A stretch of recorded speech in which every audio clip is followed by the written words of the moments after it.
yeah, just please be aware of that.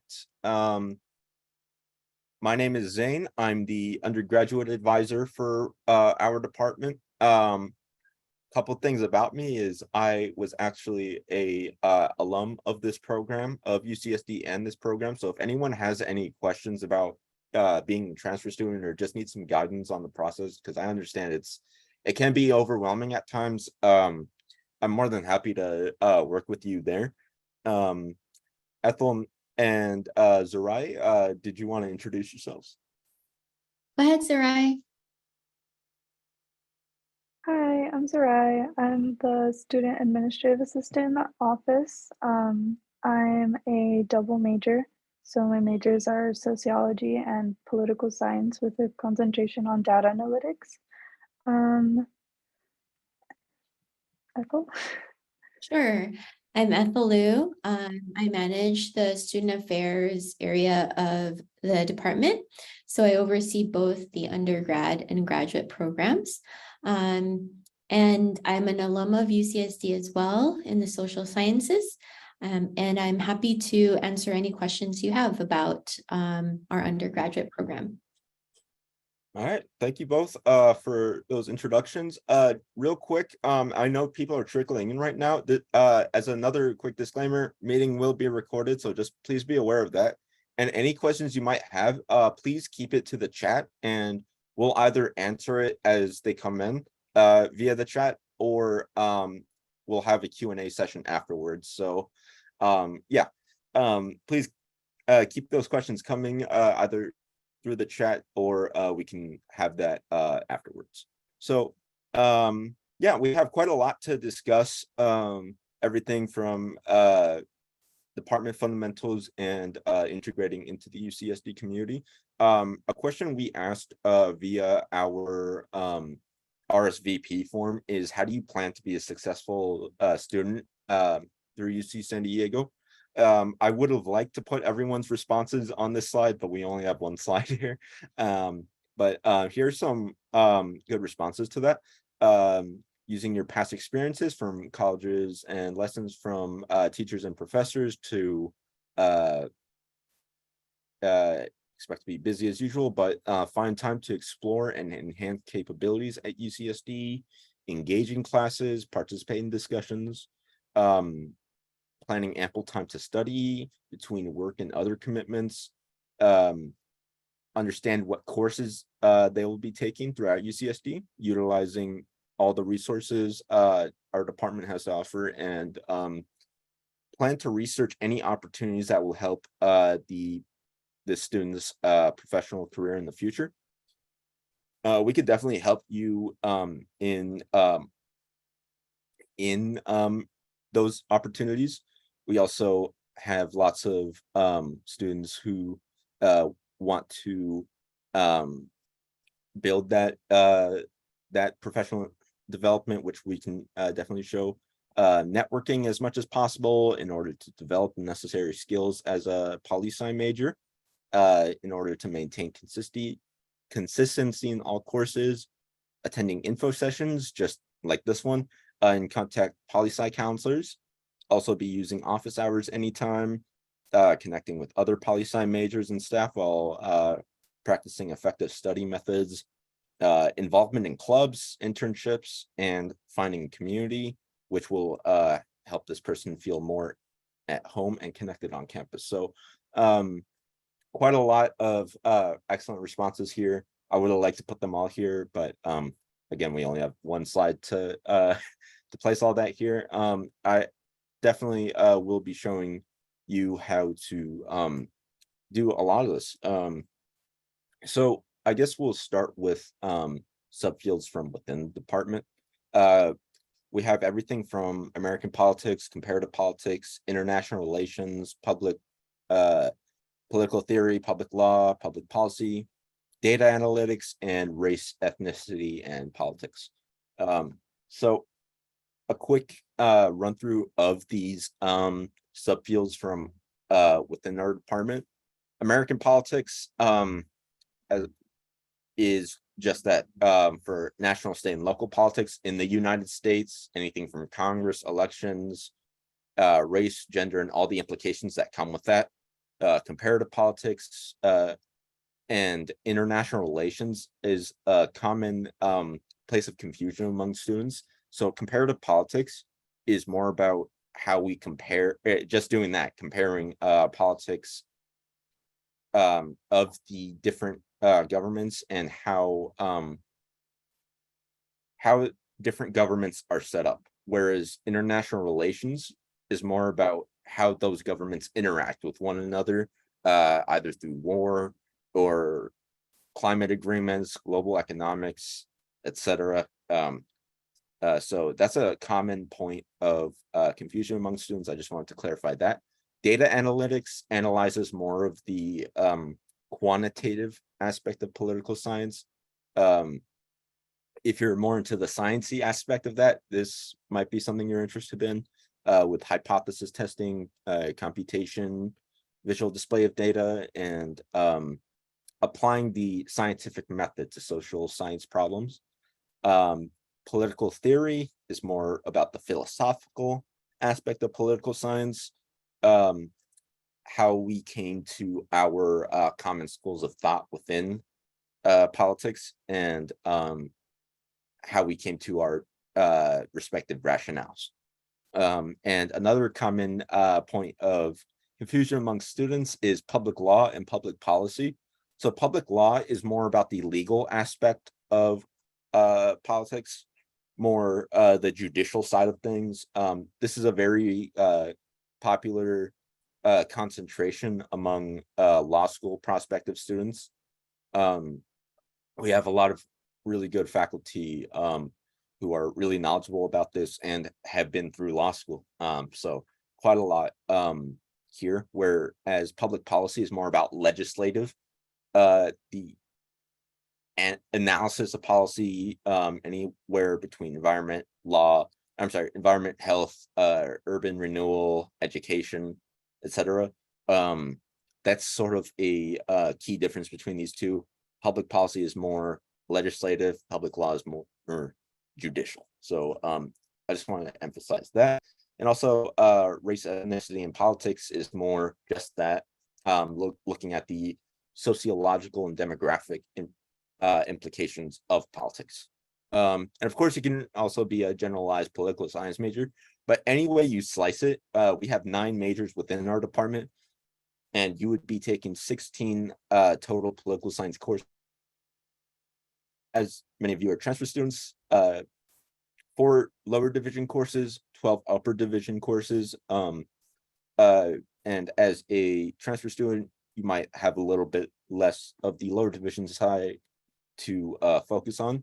But many of these majors, with exception of the general political science, have what's called an area of concentration, where 5 of the 12 upper division courses must be within its umbrella. So, for example, if you're an American politics major, you would be taking 5 American politics courses, and the rest would be electives. Now, all the courses for this major must be political science courses. So if you want to take a sociology course, that's great, but that unfortunately will not satisfy any political science requirements. Whereas if you take a double major or whatnot, that might count, but not for our department. Also, all courses must be taken for a letter grade, and to pass these courses, you must earn a C- or better. A point I wanted to emphasize is that this applies to transfer courses as well. So what we mean by that is pass, no pass. We don't want students to be taking that. We want students to be taking all their courses for a letter grade. And if any of these majors might have sparked your interest, maybe you're originally a general political science major, but you're more interested in public policy. Once you're enrolled in your fall courses, you'll be able to change your major online with the change of major tool. Now, something we want students to know is we understand it can be overwhelming. Which courses do I take? It's a common question. The nice thing about this major is it's so flexible. You don't have to take your courses, with a few exceptions, of course, if there's a prerequisite or something like that. But generally, you'll be able to take your courses in any order. You don't have to take Poly 11 before you take Poly 30, which is a nice thing, especially when you're overwhelmed with a course list such as this. In order to access this page right here, which tells you all the courses that you'll need for your major, what you would do is you would go to polysci.ucsd.edu, go to this drop down where it says undergraduate program, and click on major and minor requirements. And you would click on your major. For this example, we're using comparative politics. And yeah, these are all the courses that you're required. You may take them in any order, provided there's no prerequisites. We'll be covering that later in this info session, but for now, yeah, you may choose any of those courses in any order, provided there's no prerequisites. And we encourage students to plan their courses accordingly to what makes sense for them. We encourage students to do it themselves, and I'll show you how to do that. So in order to to access what's called the quarter by quarter plan, you would go to the bottom of this page and click on the 2 years or 3 years, depending on what your plans are. And you would be greeted with a PDF like this. And with that, you can also go to this page, back to our major requirements page. Scroll to the bottom of the page and go to a major checklist. So you'd have these two documents open. We recommend students, whatever they have finished, just mark that off, just check that off here. And whatever is still required, just take that here. Like, we'll say you want a thematic course for your major, you would place that here in whichever order makes sense for you. Again, doesn't have to be in this order. You might want to take the course from our region, which you might be wondering what I'm talking about. That's all right here. So for example, thematic course, sorry about that, is any of these courses listed right here on the undergrad program webpage. I understand it's a lot of back and forth here, but yeah, this is the most up-to-date list of courses that corresponds with every major. And again, you may take these in any order, provided there's no prerequisites. So yeah, I recommend students finish up their lower divisions first before tackling the upper divisions, just so they have a good fundamental understanding of what they're getting into. And if you're interested in what's called the BA-MIA program, it's the Masters in International Affairs. It's a joint degree program between the Department of Political Science and the School of Global Policy and Strategy, which I'll refer to as GPS. To enroll in this, you must be a currently enrolled poli-sci student and meet the eligibility requirements, which you may find on both our webpage and the GPS webpage. We'll post these slides on our website if you want to refer to either of these. But yeah, what you would be doing through your senior year at UCSD, you would take graduate level courses and pay an undergraduate fee if you're interested in that.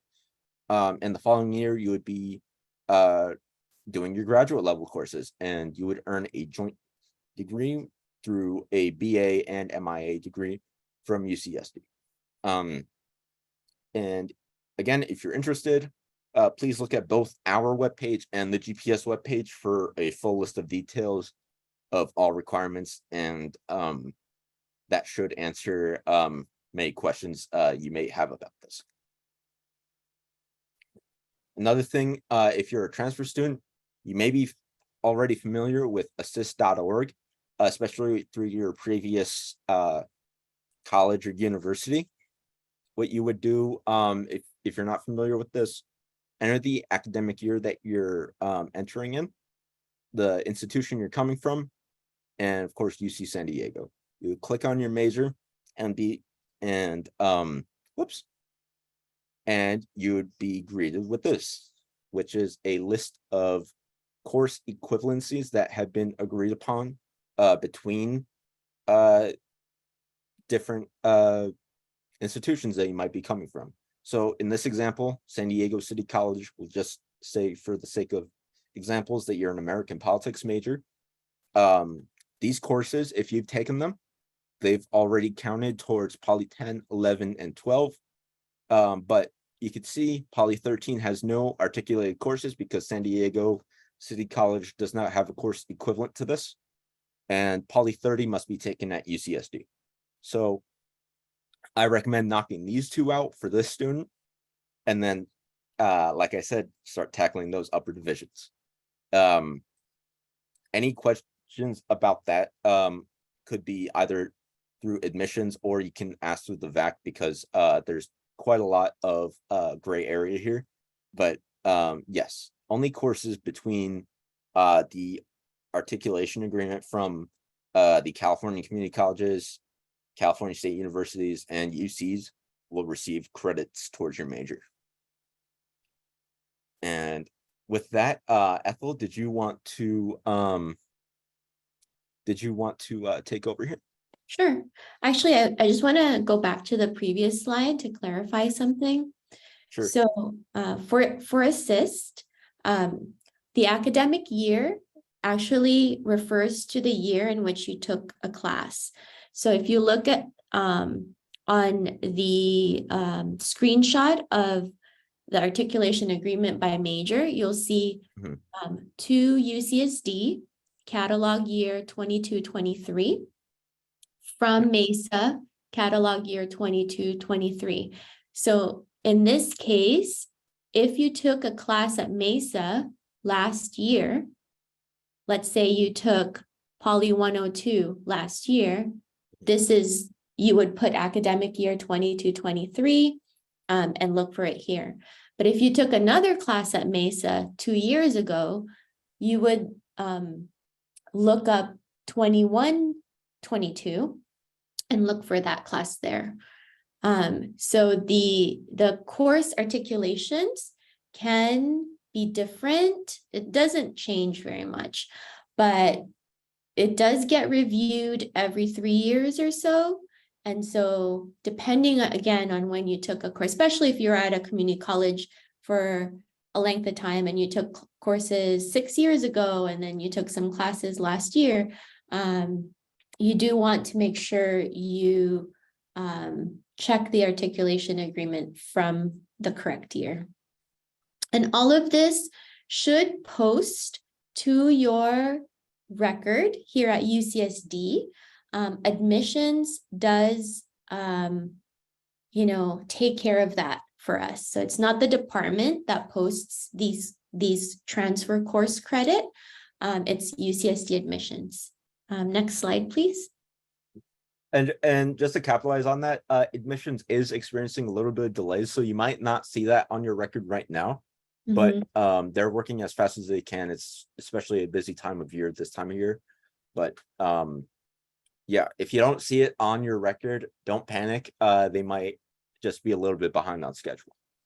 Yeah, so where you can find it is here, your official academic record. This should be in your Triton link tools, one of your Triton link tools. You can view your academic history. I suggest that you look at this every quarter. So get in the habit of checking the transfer course credit, like on that screenshot so that should show up. You should have already a few of your classes posted there now. Some of the classes may not post until later on, especially if you go abroad later, or you take a community class later. So this again reflects whatever transcript you submit to UCSD, and if there's equivalent credit, it will show up there under transfer courses. Also, this will show you all the courses you have taken at UCSD or are currently taking. So when you sign up for your fall classes later this month, it should show up here as well. So this is like your unofficial transcript. Next slide, please. The other report that we encourage you to also run and check regularly is your degree audit. So your degree audit is what gets reviewed right before you graduate.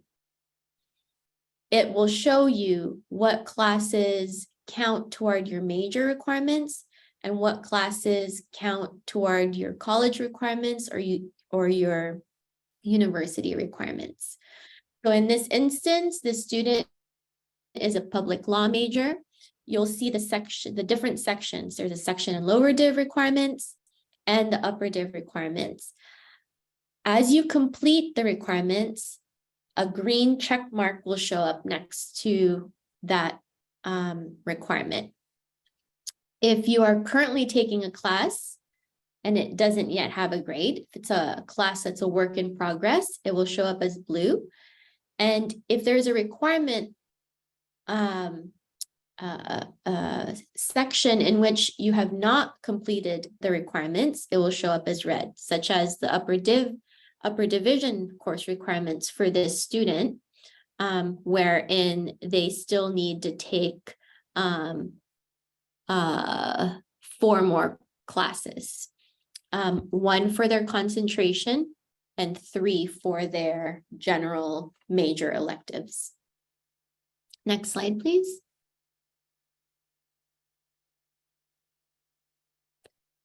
So the schedule of classes gets posted about mid-quarter of the quarter prior. So right now you're going to be seeing the fall classes posted already because they were available to current students back in spring. But going forward, like for winter quarter, when you would start seeing those class offerings in the schedule of classes around week 5 of fall quarter. And then for spring quarter, you would start seeing those course offerings around week 5 of winter quarter. However, in our department, because we plan courses way ahead of time, even though they're not officially published in the schedule of classes, we kind of already know what we'll be offering in the winter and spring later on this year. We post that on our website under course offerings for academic year 23-24. And these are tentative offerings, so it could change, and it does change. So make sure you check it regularly, but at least it gives you a sneak peek as to what we're offering for winter and spring quarter. Next slide, please. And this is a screenshot of the schedule of classes, which you might already have taken a look at, but you can, depending on what your needs are, like let's say that you're going to be working Monday, Wednesdays, and Fridays. So you would ideally like to take classes Tuesday, Thursdays. Well, you can, search for political science classes that are only offered Tuesday, Thursdays by selecting the appropriate options. And then under subject, you would go to political science. You can also see previous course offerings too, if you look under the drop down for a previous term. So you can sort by the day of the week, the time of the lecture, if you only want to see upper division classes or only lower division classes. So Any course labeled 1 through 99 are lower division, and anything 100 to 198 are upper division classes. Anything 200 and above are graduate level classes. Next slide, please. So what does fall enrollment look like for you? So this is going to be different from how you enroll going forward. But for this time around, the department saved seats for you and other incoming students. You should have already received enrollment guidance from your college, and you can find that at vac.ucsd.edu. As Zane showed you earlier, we have some academic planning guide sheets on our website that we'd like for you to use. And should you have any difficulties or questions as you're doing that, you can reach out to Zane through the VAC. The estimated time for if you submitted your transcript on time, UCSD admissions should already by now have posted the transfer credit. And if you have questions about that, you can reach out to UCSD admissions if you don't see all your classes by your enrollment time. So for transfer students, you're going to be able to enroll starting August 28th, and that is for your first pass. UCSD operates in a 2-pass system. This time around, your first pass and second pass are very close together. So your first pass is on August 28th. Your second pass is on August 31st, I believe. But again, future quarters, they're going to be a little bit more spaced out. The first day of classes is September 28th. And there's a lot of important deadlines for students to be aware of, but you don't have to remember it, memorize it, because there's an enrollment calendar from the Office of the Registrars. So you could always just refer to that if you're ever wondering, like, when's the last day I can add a class? When's the last day I can drop a class? When's the last day I can drop a class with a W? When's the last day, I can request for an incomplete grade? That's all, or should you decide to change your grading option, which again, Zane reminded you would not, that if you opt for pass, no pass, it would not count for the major. But should you need to change your grade option, there's also a deadline for that. So always refer to the enrollment calendar for those kinds of due dates. Next slide, please. So speaking of the first pass and second pass, during your first pass, you will not be able to waitlist a class.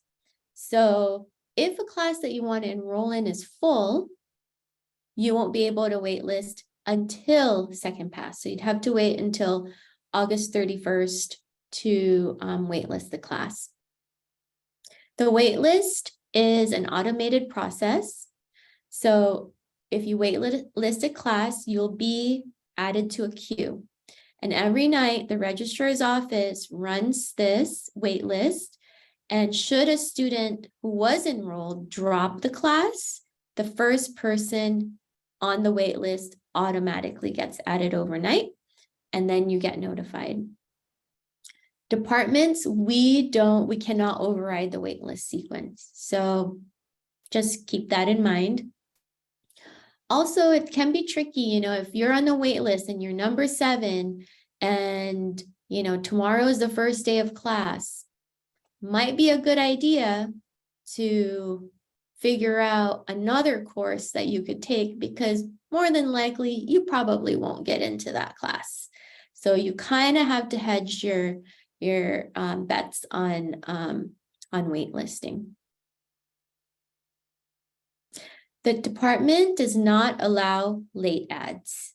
So again, have your courses for the quarter in place by, I would recommend by week 1 of the quarter. Don't wait until it's end of week 2 to add another class because you couldn't get into a class that you're waitlisted in. You must adhere to all add drop deadlines, which you can refer to in the enrollment calendar. For incoming students, you can enroll and waitlist in a total of 19.5 units. That's roughly 4 classes. Each class is 4 units, typically.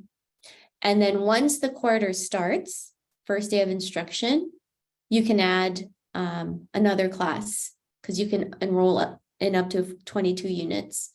But we don't, your first quarter at UCSD, we recommend, 2 to 3 classes. I mean, sorry, not 2 to 3, 3 to 4 classes at most. You want to have at least 12 units to be a full-time student. Next quarter.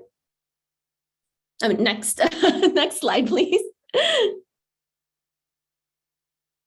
As I mentioned, we have a 2-pass enrollment system. First pass, you can select open courses. Second pass, you can wait list. I think that's all I need to say for this one. Okay, and I think this is your section, Zane. Yeah. So yeah, we have quite a lot of departmental opportunities. So in courses and connections, we have a lot of really exciting and relevant courses in that can range from insurgency and terrorism, drugs and politics, the climate change curve, and the critics of democracy. But also, we have a lot of really knowledgeable faculty who will channel their real world logic, or say their real world experience into courses like how to win or lose an election, science, technology, and the law, and give that outside of the classroom experience into the classroom. And yeah, that's really invaluable in for students interested maybe in either of these courses. We also have some upcoming professional development workshops starting in winter 2024.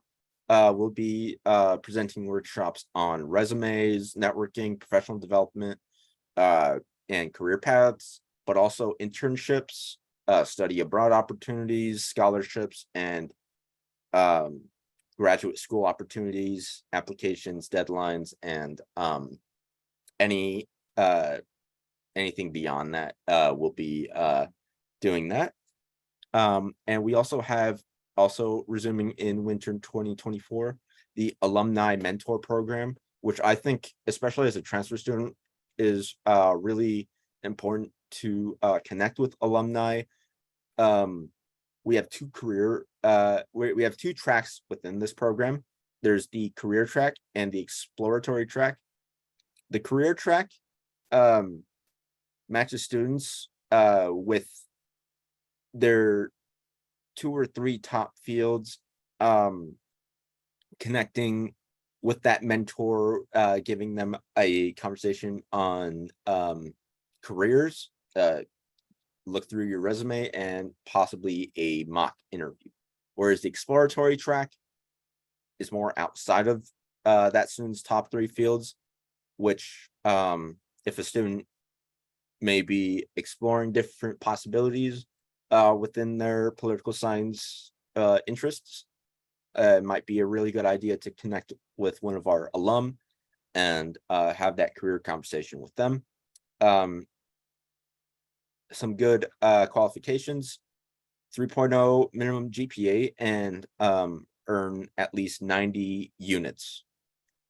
And there's quite a lot of diversity in this program, anything from education, foreign service, healthcare, law, politics, etc. We have quite a lot, as political science is quite a large field. And there's a lot of research opportunities we are excited about. there's the research apprenticeship program, which would have students collaborate with a graduate PhD student mentor and work on that mentor's research project. It's about a 12-hour-a-week commitment, and you would earn major credit if enrolled in Poly 198 RA. And this would be during the winter and spring quarter. And also during the spring quarter, there would be a weekly seminar, which is Poly 199, which in this seminar, you would write a paper, approximately 20 pages under guidance of that PhD student. And yeah, it's a really good experience if you're interested in any sort of research. Of course, you have to be a political science major and have a 3.0 major GPA. Similarly, we have what's called the independent research program, which would be enrollment in Poly 199. You would be researching with faculty this time and earn credit for the completion of 2 Poly 199 courses, both of which are about 4 units each.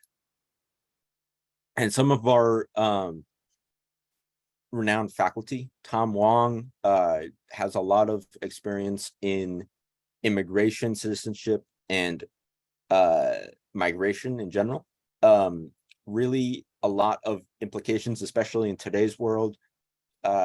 His work is more about immigration, race, ethnicity, and all the politics associated with identity.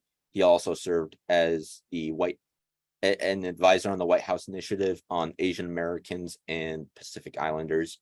Molly Roberts, her research is more on political methodology and the politics of information. Again, very prevalent nowadays, and with a specific focus on methods of automated content analysis and even the politics of censorship in China. To American politics faculty, Thad Kauser, who studies more governmental reform, direct democracy, interest groups, and how politicians utilize social media, and Marissa Abrahano, which her research is more about campaigns and electoral politics and race and ethnic implications of that.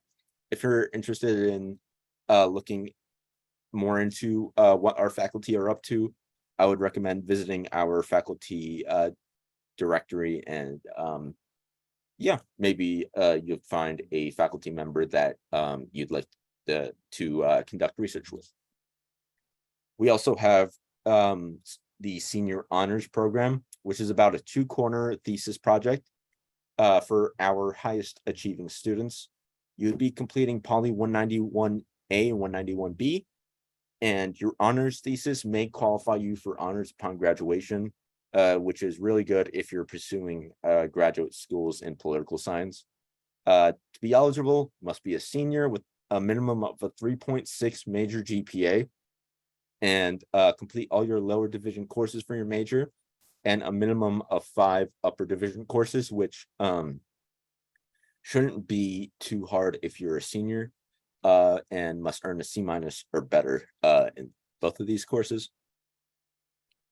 And yeah, you can, if this is something you're interested in, and you want to take a look at expectations, you can see what's on our departmental honors page and just look through all the theses that students have submitted, what a successful paper looks like.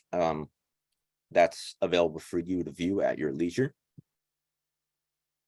Additionally, the local internship research program, participants would have academic credit working in a local internship.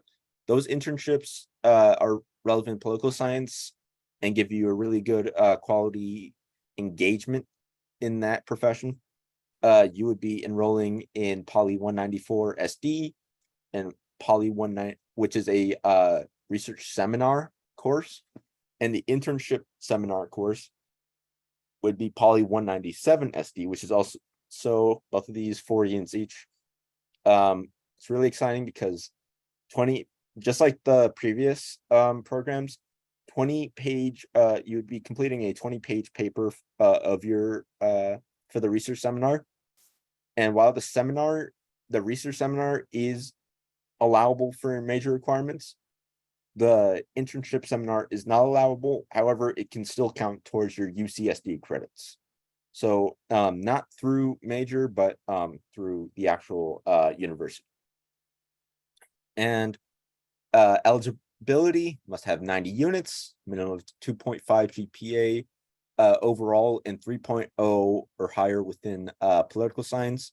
Must have completed Poly 30D, which I recommend transfer students complete as soon as they are able to, and complete at least 2 upper division political science courses. And yeah, we have lots of campus opportunities for these major requirements. A really good opportunity that I recommend students look into. I'm actually an alum of one of these programs, which is UC Center Sacramento, but we also offer UCDC. Both programs are a collaborative effort among all the UCs, which you would be working and living in Washington or DC for 1 quarter in an internship. And that internship would be tailored to whatever your interests are.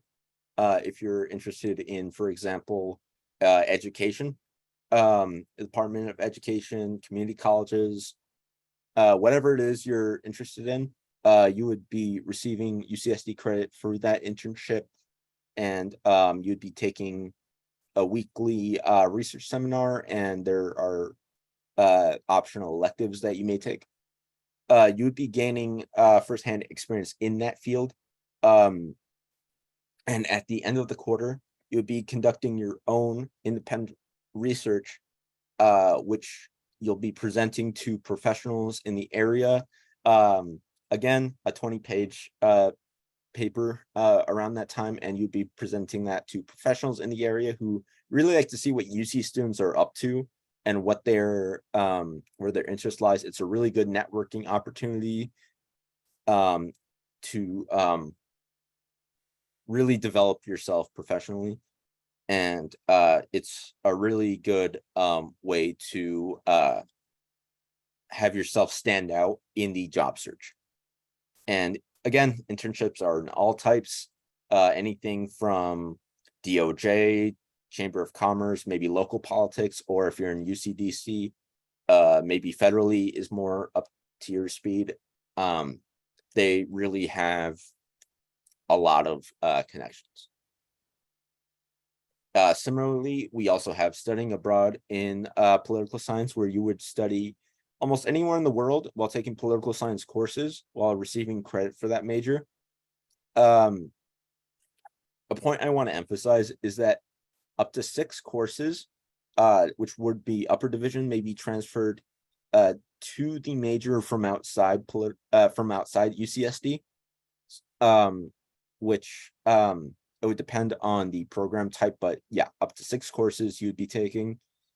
There are different program types. There's UCEAP, which is the UC's collaborative study abroad program, where you would be earning those UC credits abroad in the top ranked universities in over 40 countries.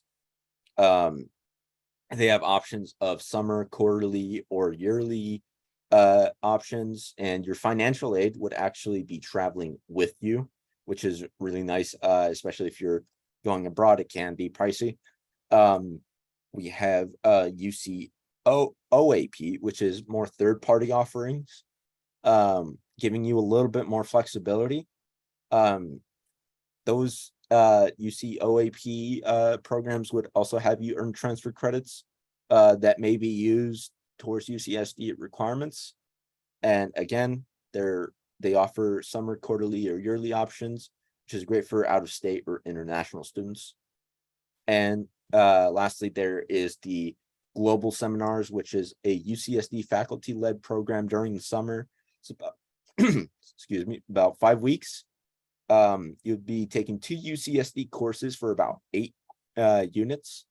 It would be taught by a UCSD professor, which would give you a smaller class size and courses would be taught in English. And again, there is financial aid available in this one. In order to qualify, or I'm sorry, in order to search for courses, you would first well, firstly, search for courses offered by the university that you are looking to attend abroad.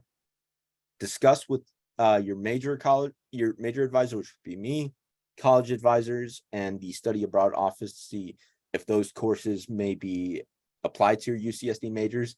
And once you return, you would be petitioning that to count towards your UCSD requirements. That I recommend saving your syllabus and a little bit of homework or any sort of coursework to support that for you, in case we need to verify any of that. It's a very good opportunity to bolster your resume. There are financial aid opportunities abroad, and yes, we do have scholarships that we award up to $500,000 annually total. Many different scholarships available, and it's really attractive to employers who like to see students who or job candidates that have a diverse set of skills and experiences. All right. I believe Ethel's up. Yeah, so all of these opportunities, whether it's through our department, through UCSD, or ones that take you outside of UCSD, going to Sacramento, DC, or abroad, all of these things we hope will provide you with the skills necessary to make you valuable contributor to your future workplace, and make you more marketable. So some of the things that we hope you will develop during your time in our program is to develop your leadership skills, to be able to collaborate with a team, to improve your writing and communication skills. A lot of your classes will have intensive, writing assignments. Those research seminars require you to write pretty lengthy papers to develop your problem solving and critical thinking skills, and to know what it's like to, juggle having different commitments, courses, work, and your other activities, participating in student organizations, for example. Next slide, please. We starting in the winter, we hope to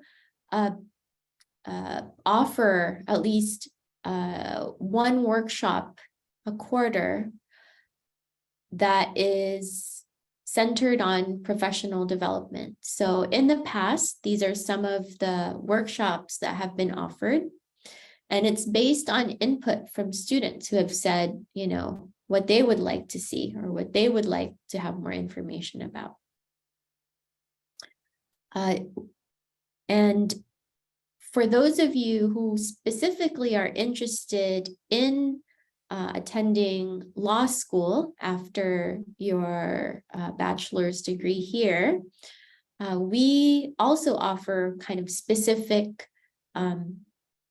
panels and workshops around that, particularly because we have the Crinks Houston Law and Politics Initiative. And if you can go to the next slide, Zane, I think it goes further into that. Yeah, so we're fortunate to have Professor Nichter, who directs this program. She's the main point of contact and kind of really serves as a liaison between our department and the law schools and law professionals in the San Diego area. And so she spearheads, this initiative, but also puts together networking events, panels, at least a couple of times every quarter for students who are interested in pursuing law school. And so look out for those. We do post, events and upcoming events on our newsletter, which you should be seeing the beginning of fall quarter. And we also have a LinkedIn account. So if you look up Department of Political Science at UCSD and you follow that, you'll get updates on, we get a lot of emails from different organizations who are offering internships or have announcements that they want to share with our majors. So we post that on our LinkedIn page. Next slide, please. Additional resources include our alumni mentor program, which Zane mentioned earlier. We have several of our graduate students in the PhD program who were former attorneys. And so if you reach out to Zane and express an interest in getting connected, we may be able to either with our current graduate student or with an alumni mentor, connect you with somebody. Career service, the APSA is an association that both our faculty and grad students are very active in. The Career Services Center also provides advising for you. It's free, take advantage of it, especially if you want to explore what careers are available for you as a poli-sci major. I mentioned LinkedIn page, and of course our website. We have information there. Next slide, please. Next slide. There are several student organizations related to our major, such as these listed here, but you can look at studentorg.ucsd.edu for a list of all student organizations at UCSD. So for example, if you're like, you know what, I just want to meet a group of people who like to, I don't know, play volleyball. There might be like an intramural group that does just that. Or, I'm really into, things outside, even things outside of, the realm of political science. You can find community where you can on campus, because the next 2-3 years is going to go by so fast. But the connections you make during the time that you're here, I guarantee you those will carry on beyond the 2-3 years that you're here. So make sure you take the time to make those connections as well. Next slide, please. For this one, I'd like Zane to go over it with you, since he is the liaison for the Office for Students with Disabilities. Yeah, so yeah, I am the liaison for students, for the Office of Students with Disabilities. The general procedures for utilizing this invaluable resource can be found on our website. But prior to everything, I would keep in mind, you must meet with an OSD specialist to receive an authorization for accommodation letter. We refer to it as an AFA letter. So that's, we recommend you do that and provide medical documentation just so they can verify that information. You don't have to provide me or anyone with the department with that. Just the Department of the Office of Students with Disabilities. We refer to that as OSD. And you don't have to wait until classes to start this procedure. You can start it as soon as possible. And you'll be contacted maybe through an email during week 1 of the quarter. Yeah, you would be setting up an appointment with them and meeting with the OSD liaison about once a quarter to go over your accommodations. Some might be added or subtracted. But this is a very good resource to take advantage of if you are a student with a disability. I highly recommend you do that and receive accommodations just to make everything a lot more equitable and give every student a fair access to all the course work. And by the end of your appointment, your questions should be answered. By the end of the appointment with the liaison, you'd be asking, you'd have all your questions asked, would have all your questions answered and exams scheduled. You can find more instructions on our webpage about this, but generally you would schedule the exams through what's called the Triton Testing Center, which could provide you a really good space for to take your exams in an accommodating fashion. So I highly recommend you take advantage of this resource and read up on our process and procedure, which again can be found on our webpage through the undergraduate program, OSD accommodations, and look for OSD student instructions. And this would be a really good resource for students. Yeah, so the key to the for OSD accommodations is to not wait last minute. You have to take care of it at the beginning of the quarter, if possible before the beginning of the quarter, because it's very difficult to provide accommodations when we don't have sufficient time to get things set up. And resources are finite. So the sooner you get this done, the more likely it is that you will receive those accommodations.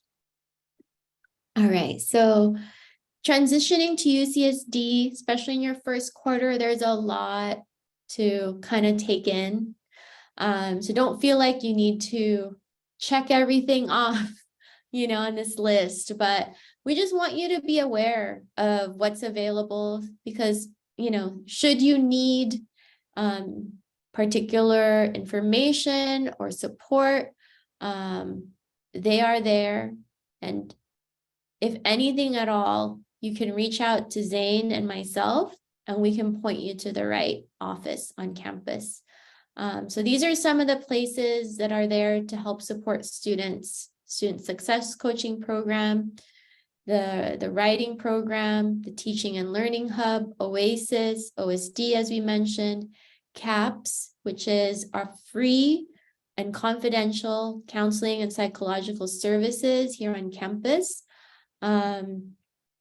And also the Office for the Prevention of Harassment and Discrimination. So all of these are available to support you.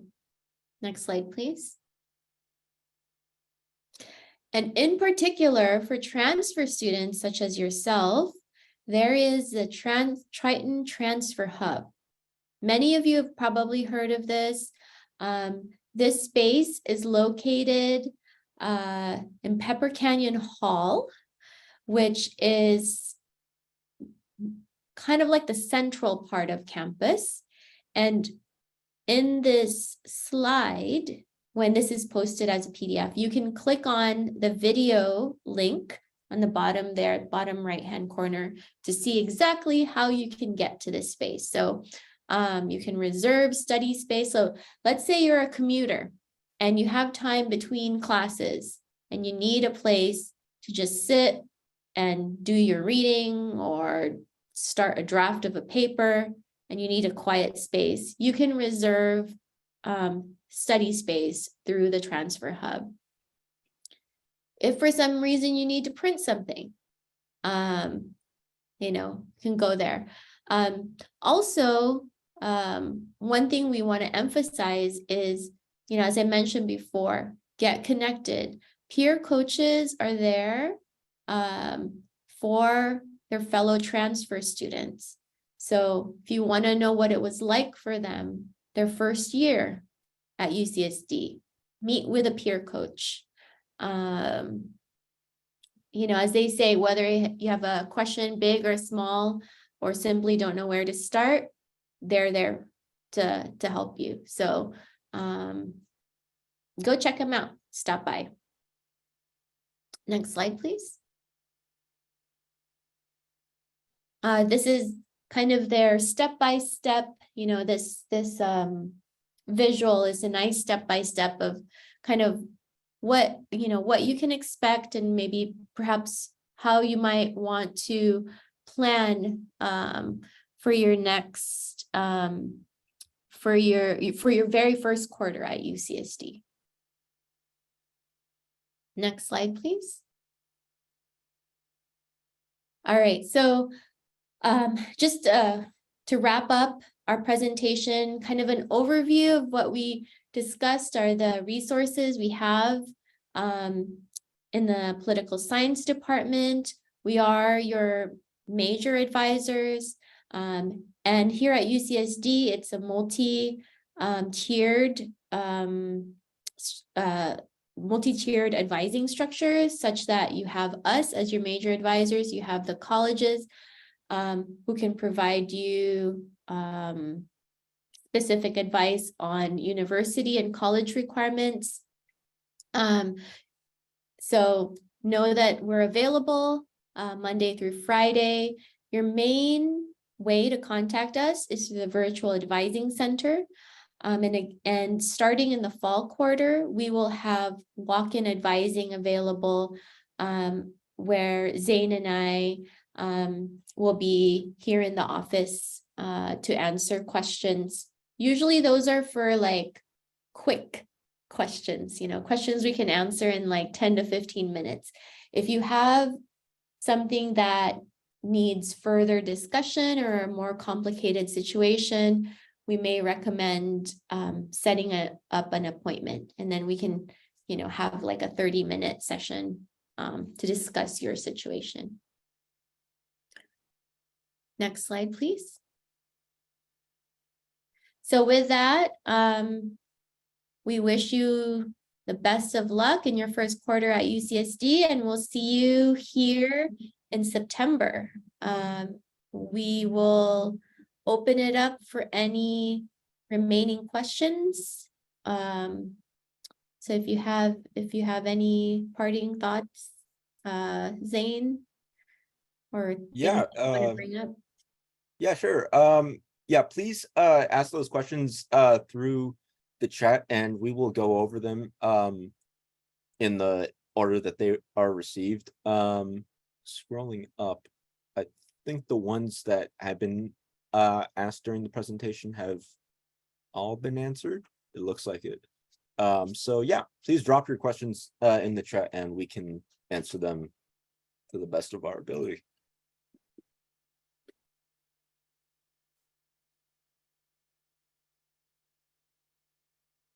I know it's hard to determine, but do you think admissions will be up to date when processing transcripts before August 28th? Ethel, do you have any insight on that? Yeah, so the admissions office, they give us, not just us, the department, but the whole campus, they update us on how many transcripts they've processed at a given time. So the last update they gave, I believe late last week or earlier this week, was they're about 2/3 through.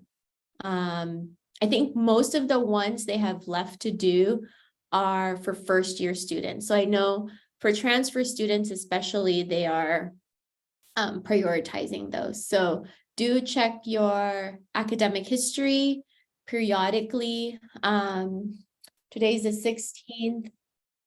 Hopefully by next week, they'll get pretty much most of it or a good amount of it, close to all of it done in the next week and a half or so. And then I believe Reese, yes, go ahead and unmute yourself. We just want to make sure there's an order to answering questions. I think But yeah. Santiago asked first. Sorry. Would you say a first quarter poly 30, 13, and an MMW? I'm not sure what an MMW is. That's making of the modern world, college writing requirement. Okay. So I can't speak to that, but yeah, that's a solid start. I would recommend going with 4 courses rather than 3, just to make sure that if one course just you're not feeling it, you could drop that and still be a full-time student. But I took yeah. I took MMW. I think those 3 courses are achievable. But yeah, like I took 4 courses my first quarter at UCSD, and it was also very manageable. It just depends on like your time management skills. But MMW is not too bad if you enjoy history and writing. Okay. Thanks for that, Sarai, for that insight. Sorry, I didn't mean to cut you off, Reese. Is there a hold placed on your account if they have not been processed? I think Reese wanted to speak. Oh, okay. Yeah, can you please unmute yourself? Yes, thank you very much. I just want to say I appreciate this, first of all, so thank you very much. But I wanted to, it goes back to my original question that I first asked with scheduling a potential appointment, because I want to enter the joint program for international affairs. And I also want to study abroad at the same time. And when I tried to do the work, like setting up the course schedule myself, I don't think I have access to all the classes or which ones I should take. And so I just thought it would be very beneficial to set up a meeting instead of trying to figure it out, as you said before. Yeah, so the joint, the BA MIA, is that what you're talking about? You're interested in? Yes, that's correct. So that is administered by GPS, Global Policy and Strategy, and they have a specific advisor for that. So perhaps what you can do, if you for sure know that's the route you want to take, sit down with them first and then plan your study abroad courses around that, so that they can, you know, some departments will have a database of courses, of courses from universities abroad that they've previously approved. So then they can tell you, hey, you know, if you're interested in going to, you know, I don't know, Dublin, and these are some of the courses we've approved from there prior. So because you can't start with study, but you should start with the major requirements first, and then try to figure out how study abroad can fit into that. Thank you. Yeah, I was just, when I was looking at it, unfortunately, when I was looking at the international relations major, a lot of the classes that I would have liked to take are not available. So it was kind of unfortunate, but I don't know if, I mean, I looked at the requirements for the joint program and they're relatively similar. It's just, I don't know when things are offered. And but as you explained, you may already know that information, like, oh, hey, we plan on doing this. I can give you a heads up. So plan on taking this in the future was my thinking. And that's why we have the tentative course list on our website. Because the published courses, that only comes in a few weeks before the start of the quarter, right? During enrollment time. But, you know, we work with faculty a year ahead, and they might say, oh, I want to offer this class in the spring. So we will list that on our tentative list of courses. But as far as like the actual time that it's offered, you know, what days in the week, we won't know that until closer to the quarter. But if, a course is planned to be offered for later in the year, we will note that on the tentative schedule. All right.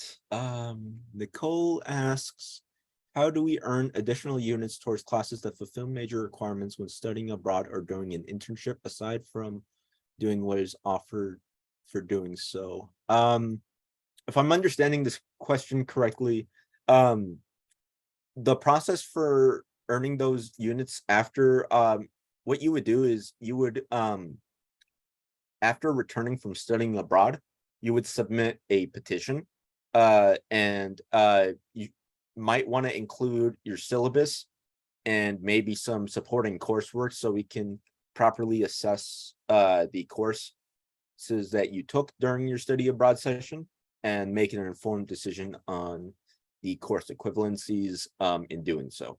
So yeah, I hope that answers your question, Nicole. And I hope I understood that correctly.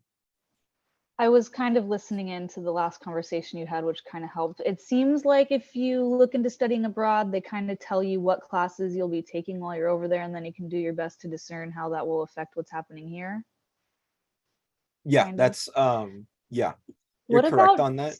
taking an internship, like say the UCDC? Does it tell you like what you'll be fulfilling by doing that? And then do you have the opportunity to like take additional classes? Because it looks like we're going to be on a kind of tight schedule in order to finish everything in the next 2 years, you know? Yeah, I could definitely speak towards my experience as a student, being in UC Sacramento, which is very similar to UCDC. A lot of the actual courses that you'll be taking in UCDC have already been pre-approved by, well, it's a collaborative UC effort, but UC San Diego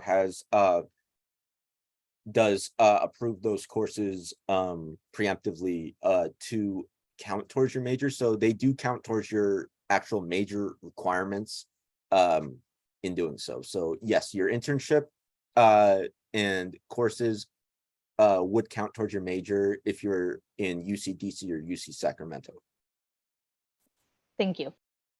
All right, thank you, Nicole, for that.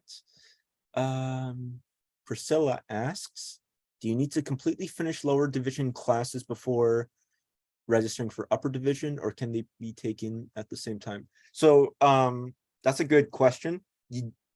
We generally recommend, and you don't have to do this, but we recommend you complete your lower division courses before tackling upper division. A lot of upper division courses might have prerequisites that you complete a certain lower division course. Like a big one is Poly 30, which is why I recommend students take care of that ASAP. Is a lot of upper division courses might have that as a prerequisite, but if it doesn't list that, you may take your upper divisions with your lower divisions at the same time, if that makes sense. As long since you'd be an incoming transfer student, presumably you'd be of junior or senior status, so which covers a lot of upper division courses. So yeah. Oh, and Zerai answered this. Okay. Where was I?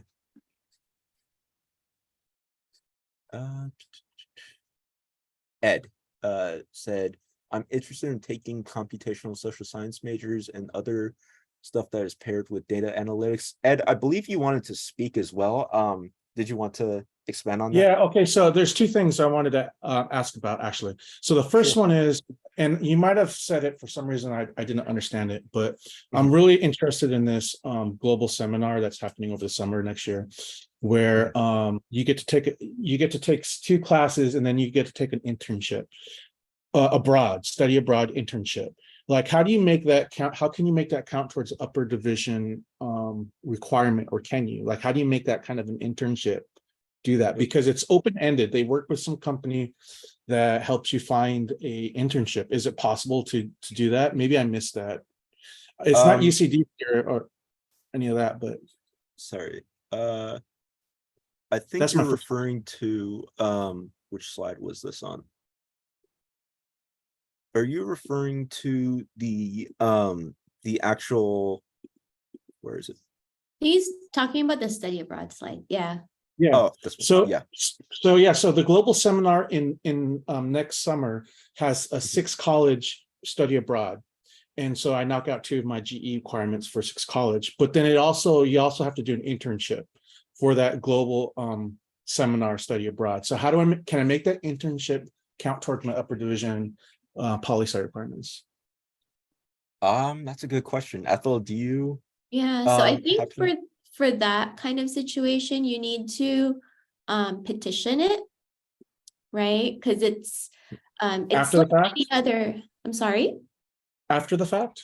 Yeah, so well, it's Mm. as noted here, so the steps for studying abroad typically is you do the search. It sounds like you have identified something you want to participate in. You have to talk to both your college and to us about it, and usually we can take a look at the there's actually a portal. It's that the study abroad office uses. They route it to us, they route it to the department or your major, and we take a look at the university you're going to or whatever program it is, and then we're like, okay, this looks like a course that could potentially count toward our major. You go abroad, do this, get a passing grade, get a C- or above in the course. And then when you come back, you petition it, and then it gets, posted in your record. Yeah, so this is an open internship, and they help you get into whatever field you want to get into. So it sounds like I need to work with the study abroad people. I already talked to the college, so it sounds like I need to talk to them to have them talk to you to help see if we can make it count towards upper Yeah, because we division. have to look at the class, right? A lot of times for a course, as you can see, with our research, with the internship credit, the 194, or with UCDC, which is also like, for something to be counted as a course, it has to carry like the weight of what a typical class is. So it requires that research paper. So it can't just be like, okay, you go out, you do work Okay. elsewhere. But if there's no academic component to it, it might not be counted for a major requirement. It could count for units, you can count for units, but it wouldn't substitute for like an upper division class for your major. Okay, so I'll talk to them, see if there's some kind of academic component. They work with, they partner with another, with the Dublin, some college in Dublin that helps to get that internship. And they say, Yeah. okay, what kind of internship are you looking for? So I'll ask them if I do a poli-sci internship, can it be academic to count towards my upper division? Yep. And then I guess they have them communicate with you guys, confirm that. Correct. And it's a similar process to like UCDC. Right. Okay. The folks over at AIP, the Academic Internship Program Office, who liaises with the UCDC folks, they basically tell us, okay, these majors in your department, they should be getting research seminar credit. And then we just,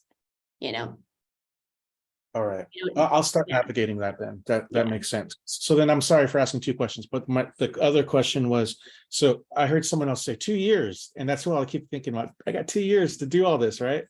So I'm interested in political science data analytics, and I've been looking for ways to do other stuff in addition to that. I don't think I have enough time to do the sociology double major like Zare has, because I don't know why I didn't think of doing a double major till now I'm here. So I'm looking at computational social science. So it seems a pair of data with the political science data analytics. And I know that you guys aren't the computational social science people. So, I'm attending their webinars and learning all that. Hopefully the knowledge I'm getting from my major in data analytics, political science, will indeed vibe with the computational social science, because they say it does. And there's like overlapping classes, but I'm just like, I haven't gotten to talk to you guys yet before. So I just want to learn all the different iterations of ways to go through these 2 years I got. Is there some place or someone I can be talking to like plan all that? Is it something I talk to you guys about? Register for a appointment with you guys later on, like, and then, clubs and organizations. I've been looking for data analytics organizations and all that. And I'm just trying to figure all that out, Yeah, I think for CSS or computational social science, the route there would be a minor. They don't have a major. So you could potentially do a major in our department, whether it be data analytics or not, and then submit a request to minor in computational social science. So they also have an advisor for CSS, and you can talk to them about what classes they count for that minor. You're only allowed to double dip a certain number of classes when you're double majoring or Yeah, major. no, I found the minor, and it Okay. actually, their requirements allow me to use, so I know all that, I know all those requirements, so I'm good with the computational social science. I was kind of curious about other people's experiences with, doing more than one major or doing a major and a minor and all that stuff. Because I'm seriously, I think computational social science is the way to go. I'm hoping that my major, because the other people that are able to take that minor are in the data science major. So I'm like, whoa, so I'm going to jump over to this because it says it aligns. I'm curious about all that, I guess is what I'm saying. Maybe I just need to do it, find out, but I don't know what kind of resources are there out there and who to talk to about that stuff. Yeah. Yeah, Zara, can you say a little bit about what it's like, how you decided to double major? My first major was sociology with a concentration on science and medicine. So I was already interested in like the healthcare system and like how it works and technological developments. So for me, it was more that I wanted to add data analytics to understand the research that I was working on. And I'm also in the honors program for the sociology department. So I really wanted to better understand how to use um, like the programs and understand what I'm looking at exactly. So that's why I decided to add it. I also wanted to have a lot more options. So like with a data analytics degree, you can find jobs in like political campaigns to analyze data or to create like essentially work on a lot more research-based things. So I just wanted more experience, I guess, and a better understanding of what exactly I was looking at, which is why I chose data analytics specifically for poli-sci, as well as it was very interesting compared to the other courses I've taken, because I've taken like 4 different like I took comparative, I took American politics, I took a couple of different courses to like find out which one I wanted to specialize in.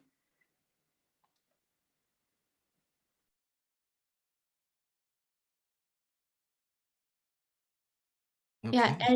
and if, after you kind of try and see what's out there, as you go to different info sessions and whatnot, feel free to reach out to us through the VAC, and we can connect with you as far as like, letting you know what other things are out there, or meet with you either walk-in or an appointment, so we can discuss it further.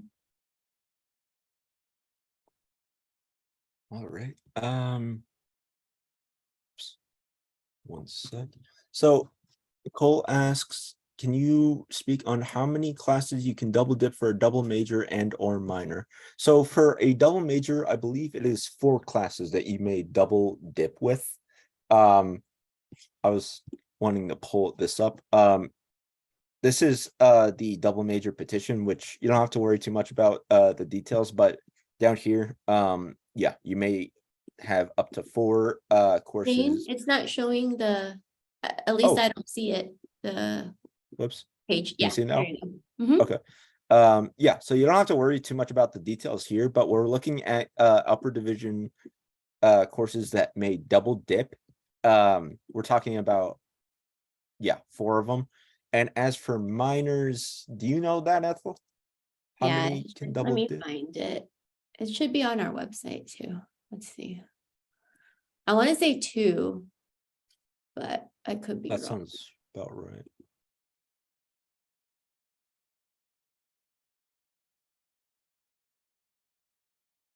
up to 2 upper division courses can be used to fulfill the requirements for a minor that have also been used to satisfy the requirements of a major, as long as both departments agree. So yeah, 4 for a double major and 2 for a minor. Okay, let's see if there's any additional questions that haven't been answered.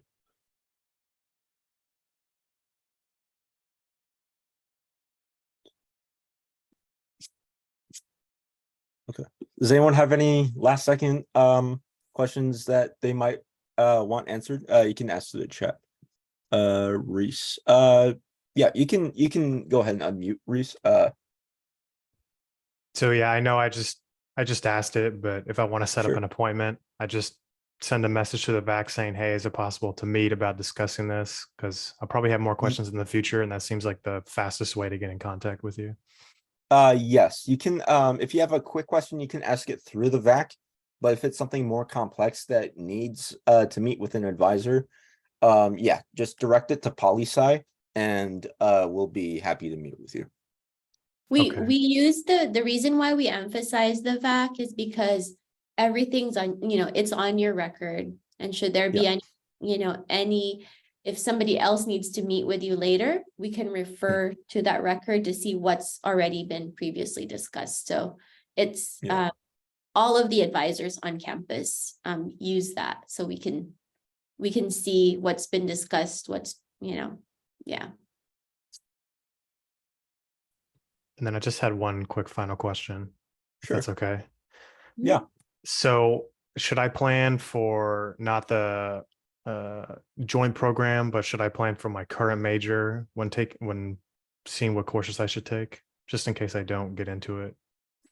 Yeah, we recommend students be flexible with that because you can use the tentative course offerings that we referred to, but some courses do get canceled. So I recommend looking at it quarter by quarter.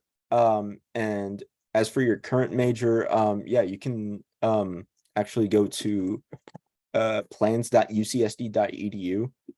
For sake of example, just say you're a Revell student entering 23-24, you're a poli-sci student,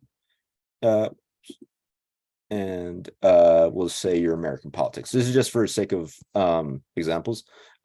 It generates what an academic plan for that curated, like,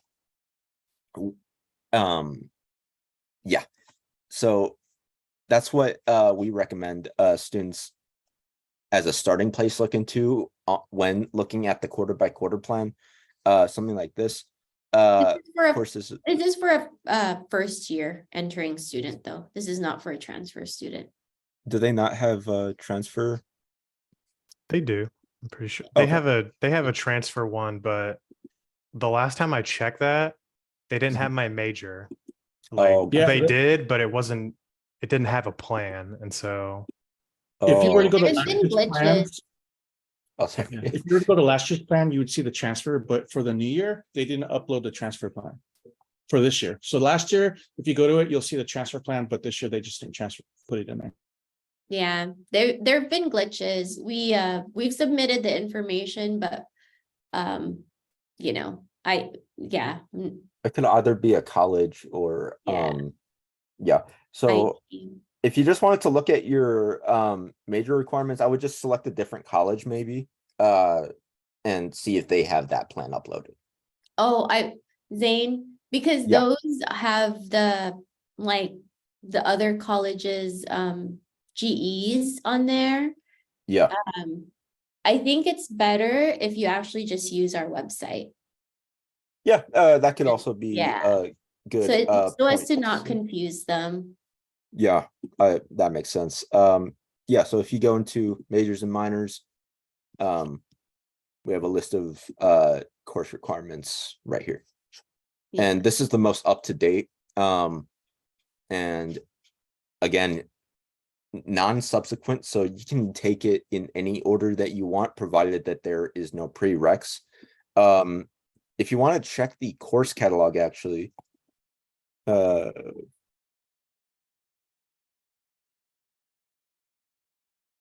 they usually have the, whoops, we'll just say here, they usually have the prereqs listed at the end. Like that one up there. Oh, Which one? so you scroll up.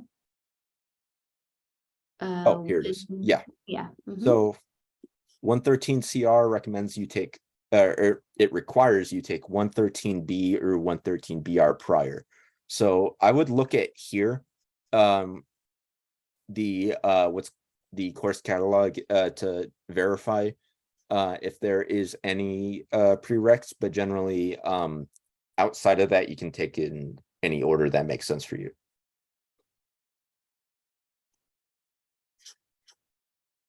Okay. All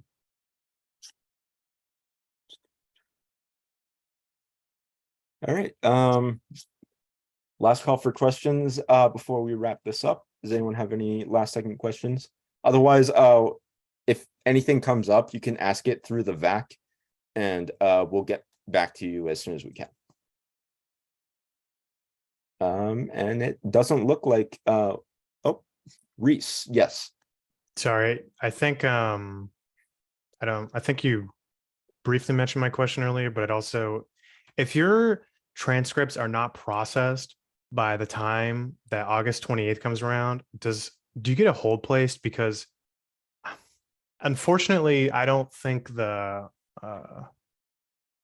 admissions side of things is very detailed when it comes, because when I look at my, like, oh, these transcripts have been received, it says San Diego Community College District 3 times. It does not say Yeah. San Diego City College, San Diego Mesa College.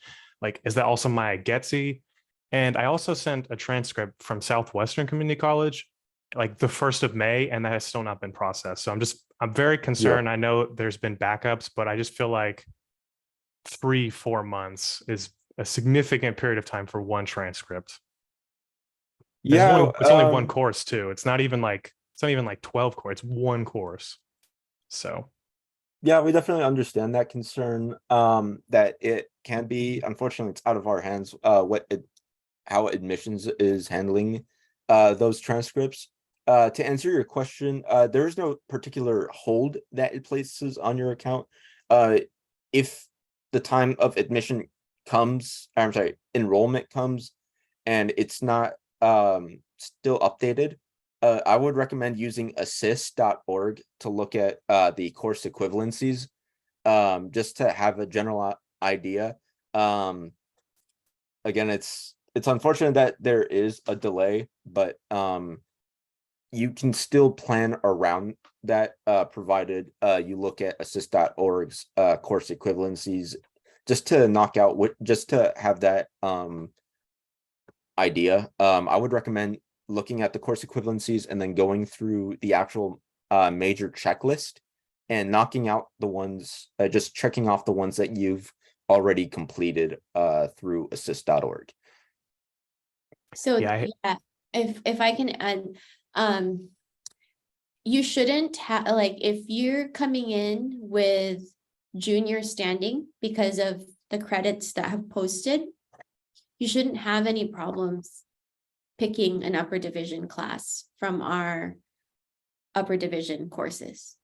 Because the only main block that you'd have is that it'll say you don't have junior or senior standing. If that is the case where you can't enroll because it doesn't see that you have all of the credits in to put you into junior status, you can submit an EASY request. So EASY stands for Enrollment Authorization System. And in that, you select the course that you want to enroll in. There's a section where you can write a short justification, and you can say, awaiting for my community college courses, transfer credit to be posted. You could attach maybe a screenshot of your transcript or something that shows us that you have indeed taken the class at Southwestern, for example, received a grade of a C- or better. And then we can pre-authorize you to enroll in that upper division course. Okay, yeah, I just didn't, yeah, I was informed by various people and at like transfer events that my Getty and all those transcripts would be processed, and then an advisor would send me they would go over it and see what correlates, and then they'd send me a list of what courses they recommend I should take. And I've kind of done that on my own just in case that does not happen. But does that process only happen if your Getty is processed by the time of enrollment? Because otherwise you guys can't see it. Yeah, so I think they're trying very hard to make sure that that does happen. So the easy request that I'm telling you about, that's like a backup in case that really doesn't go through. Because really what those advisors will go over with you is to tell you this class from Southwestern counts for this class at UCSD.